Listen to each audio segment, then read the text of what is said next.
بیان کر صفائے دہر سے باطل کو مٹایا ہم نے، نوع انسانی کو غلامی سے چھڑایا ہم نے، تیرے کعبے کو جبینوں سے بسایا ہم نے، تیرے قرآن کو سینوں سے لگایا ہم نے، پھر بھی ہم سے گلہ ہے کہ وفادار نہیں، ہم وفادار نہیں، تو بھی تو دلدار نہیں۔ لہجہ تلخ ہو گیا، فتویٰ متوجہ ہوا، لیکن جب جواب آیا تو سارا نشہ اتر گیا۔ لفظ وہی ہے، صرف صیغہ بدلتا ہے۔ پہلے تو کہا صفائے دہر سے باطل کو مٹایا ہم نے، رب سے شکوہ کر رہی ہے مشت خاک، اقبال کی زبان بول رہی ہے کہ ہم نے جنگیں لڑی ہیں، ہم نے پہاڑوں کے کلیجے چیرے، ہم نے سمندروں میں گھوڑے ڈال دیے، ہم نے تیرے دین کے لیے کیا کیا نہیں کیا، برستے تیروں میں ہم نے نمازیں نہیں ادا کی، ہم نے کربلائیں نہیں سجائیں، ہم نے کیا کچھ نہیں کیا، اور آج ہم ذلیل ہیں۔ 56-57 اسلامی ملک کو ذلت و رسوائی کا عالم، تو اقبال شکوہ گناہ ہوتا ہے۔ صفائے دہر سے باطل کو مٹایا ہم نے، نوع انسانی کو غلامی سے چھڑایا ہم نے، تیرے کعبے کو جبینوں سے بسایا ہم نے، تیرے قرآن کو سینوں سے لگایا ہم نے، پھر بھی ہم سے گلہ ہے کہ وفادار نہیں، ہم وفادار نہیں، تو بھی تو دلدار نہیں۔ اب جواب سنیے، جواب اب ادھر سے آتا ہے، لہجہ اقبال کا ہے،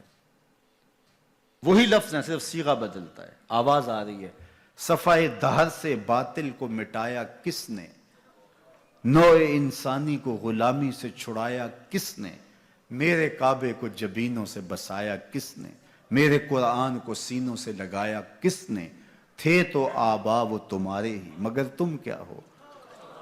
تھے تو آبا وہ تمہارے ہی مگر تم کیا ہو، ہاتھ پہ ہاتھ دھرے منتظر فردا ہو،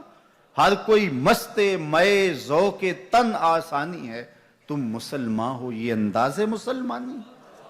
حیدری فقر ہے نئے دولت عثمانی ہے، تم کو اسلاف سے کیا نسبت روحانی ہے، وہ معزز تھے زمانے میں مسلمان ہو کر، تم خار ہوئے تارک قرآن ہو کر۔ کہا تم نے قرآن کو چھوڑ دیا ہوا ہے، عملاً چھوڑ دیا ہوا ہے، تم نے غلافوں میں لپیٹ کے تو رکھا، خوشبو تو اچھی سے اچھی لگائی، اونچے طاق پہ تم نے قرآن کو سجایا، سچ بتاؤ کبھی کھول کے دیکھا، سچ بتاؤ کبھی قرآن سے پوچھا میں زندگی کیسے گزاروں، بھیڑ بن جائے مشکل بن جائے تو مشاورت کرتے پھرتے ہو، کبھی وکیلوں سے پوچھتے ہو، کبھی ماہرین سے پوچھتے ہو،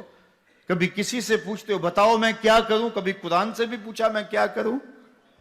یہ مصیبت کیوں آئی میرے اوپر، قرآن تو بتا میری کوتاہی کیا تھی، پھر قرآن بتائے گا کہ تو نے رب کا دامن چھوڑا تو آج رسوا ہو رہا ہے۔ وَأَنْتُمُ الْعَالَوْنَ إِن كُنْتُم مُؤْمِنِينَ، آجا حضور کا غلام ہو جا، آج اس سے سر پہ عزتوں کا تاج رکھ دیتے ہیں۔ تو قرآن کی طرف اقبال نے بلایا، اور ان کا سارا فکر و فلسفہ اس کے ارد گرد گھومتا ہے۔ بلکہ میں آپ کو ایک بات بتاؤں، یہ کسی نے نہیں کہی، یہ کتنی بڑی بات ہے۔ اقبال نے کہا کہ اگر میں نے قرآن کی تعلیمات سے ہٹ کے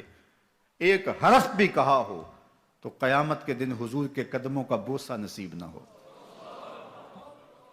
حضور مجھے آپ کے قدموں کا بوسہ نصیب نہ ہو اگر آپ کے سینے پہ اتری ہوئی کتاب سے ہٹ کے کچھ کہا ہو، یہ اقبال ہی کہہ سکتے ہیں۔ تو ساری زندگی اقبال کی فکر کا محور قرآن رہا، اس کتاب سے جڑو گے تو زندگی پا